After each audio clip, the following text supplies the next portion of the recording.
What's up, guys? In this video, I am going to update my Red Hood helmet. Probably thinking, Sean, you've already made a really cool, awesome helmet. Well, I decided I wanted to make this one a little more Injustice-ish. So, yeah.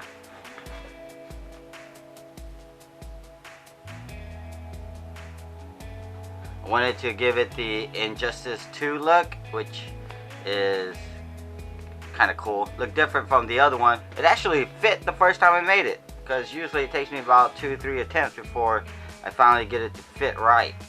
But this one fit right the first time, which was really cool. It's awesome. And it's not that big and bulky on my head, and there's plenty of room to breathe, which is a plus. And that's kind of a thing nowadays, you know what I mean? Like breathing and seeing too. But yeah, I hope you guys dig the video. Look at ED. He's not smiling much these days, but then I don't really blame him after all the abuse that I put him through. I mean, I wouldn't like it if somebody went and taped a bunch of foam on my face and cardboard paper and this and that and just mock up all kinds of helmet on me, but that's ED's job though. But one thing I like about ED is that he listens to me and he never talks back. He just kind of sits there and nod sometimes. Sometimes he just kind of sits there. So now I got my high-tech template maker on him, about to apply some high-tech duct tape and then draw on my designs, what I think it should look like. And so far this is what I came up with. I wanted to go with the Injustice 2 design with a twist of XP, you know what I'm saying? So far it's looking pretty legit. Time to take my razor blade and stab ED in the head with it and slice all these patterns off and make sure I get everything nice and clean cut, because you know you want to have really nice clean templates so you can trace them out on some poster board paper. Now when I do this, I like to use my marker and cut outside the line of the marker. This will give me a little bit of space when I go and cut all my patterns out on the foam, because Ed's head is a little bit smaller than mine, and I got a pretty fat face, so I've read in the comments, haters. Here are all the pieces that I need for my helmet, and some pieces that I did cut in an inward angle, like right here where his chin meets the face mouth plate, and then also cut an inward angle on the dome side, but not the center part, because when I glue that together, I kind of want it to be smooth with no bevel-ish edge. Now I like to use my surface of the table to make sure I get everything nice and smooth. Some of you guys are asking, how do I get my seams so clean? Well, this is how I do it, and I do it on basically all my helmet builds. So yeah, just in case, or some of you guys are tuning in for the first time and you're like, wow, how so clean, Sean? Here's the center piece for the back of the helmet. I had to make sure I got the center of it so I can glue it in properly or center it out, and then I have to carefully make sure that it kind of goes around the back of the head nice and smoothly.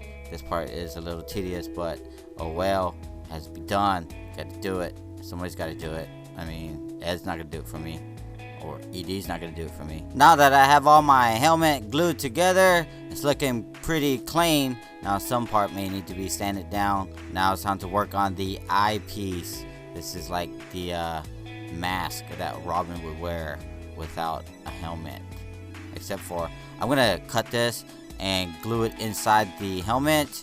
And for the eye area, I'm gonna cut an inward angle so I can get this really cool bevel edge without having to sand things down.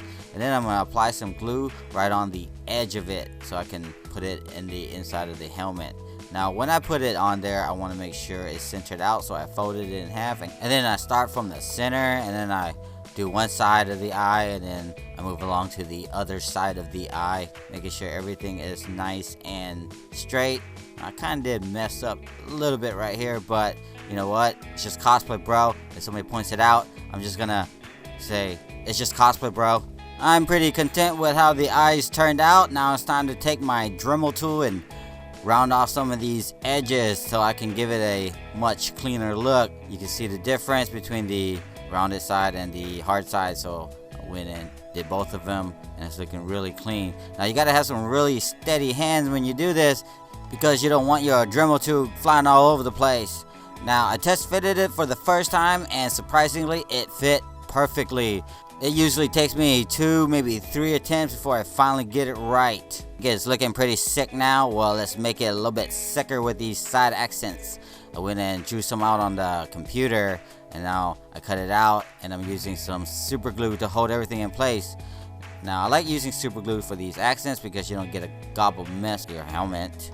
Now, I wanted to have some really high-tech looking thingies on the side of his face, but I didn't want to have it too big or stand out too much. I just wanted a subtle effect, and I even added this thing on the back of his head. This will help prevent the seams where it connects right there. It help it from splitting on me for my fat head, that is.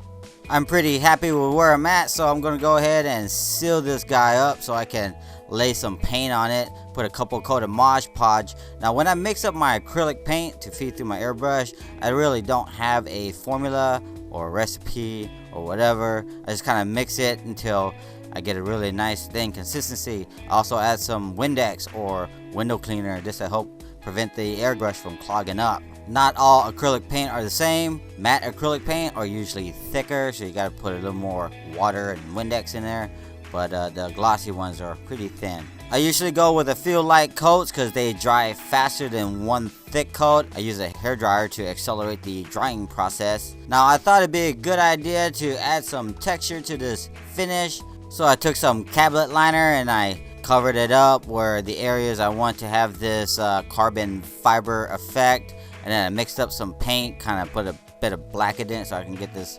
maroon or a darker tone. Then I sprayed over the cabinet liner, and the airbrush paint will go into these little square openings. This will give it the texture effect, the carbon fiber look that I was going for. And this is where everything kind of went downhill for me, because when I used the hairdryer, I think it softened up the acrylic paint underneath, or maybe I didn't wait long enough for it to dry. But it did not give me the effect that I was going for. No biggie, just apply more paint on it and voila, your mistakes are gone, because that's what happens when you're just experimenting, and you can always fix it. It's not the end of the world, it's just cosplay, bro.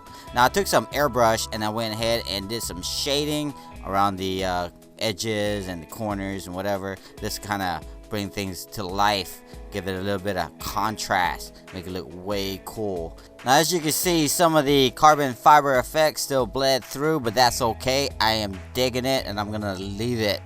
Now I'm going to apply some matte black paint to these accents, because I'm going to paint it gunmetal, and having a matte black base for gunmetal paint works really good because gunmetal will really stick to it. Now, don't use gloss black because it is just slip and slide everywhere. You're never going to get a good coat of gunmetal on there. And yeah, so far it's looking pretty sick. What do you think? I really like how the dark shaded areas really make the helmet pop.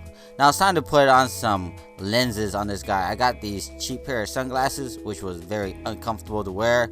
I went and masked off the lenses so I can place it behind the mask and then trace out the patterns for the eye.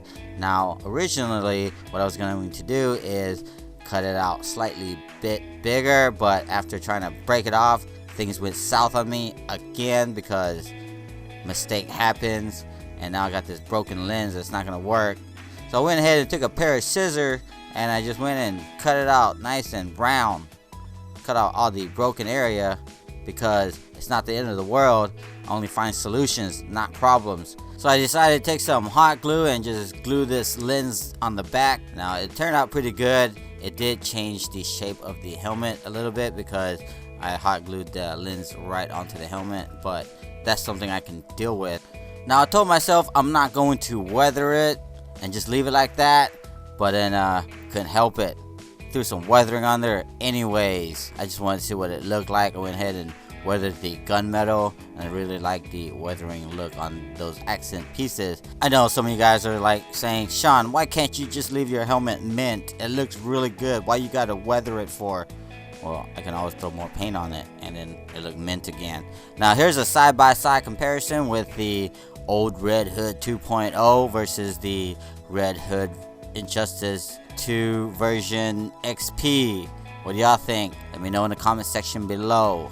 I like both of them actually, but the newer version fits a lot better. Alright guys, I hope you guys dig the video. I hope y'all learned something. Check the links in the description below for templates if that's what you're into. This is called the RedHood Injustice 2 XP edition, and if you're wondering what XP stands for, that means Sing Prod. Duh.